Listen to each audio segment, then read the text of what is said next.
Much uncertainty in the markets right now. We wanted to talk about what you should be doing with your investments, and we're joined by Bob Ingram from Ameriprise Financial. Bob, thanks for taking the time to talk to us. Sure. So we had a glimmer of hope this morning. It was up some now. I mean, at last check, it was down close to 215 points. We're watching our 401ks kind of plummet here, Bob. What's your advice? What are you telling clients? Well, we don't want anybody to panic, and that's really the message that we have and that I have to my clients is that certainly we're going through a difficult time in markets. We know do correct. Just when we thought, again, as you mentioned, that we were going to be out of the woods for the debt crisis, here with the debt deal and the ceiling, we see this other news that's still in the forefront with Europe and the slowing economy. So we don't want to panic, but it's good to take a little bit of a defensive posture, and that does not mean, I say again, does not mean you should move everything to cash by any means.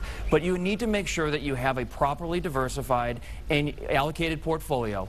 And what that means is it's so important to understand your risk tolerance as it relates to your time frame that you're going to hold investments. So it's not, you can have stocks. It's important to have stocks in the portfolio for the long-term growth. It's the engine, regardless of whether you're starting out and just saving for retirement or you're actually approaching or in retirement. It's, again, a long-term investment. So the money that you might need right away, if you're concerned what's going to happen to your income in the next couple of weeks to months to even the next year or two, that should be protected. That should be in cash equivalents, or very short-term bond funds in the 401k.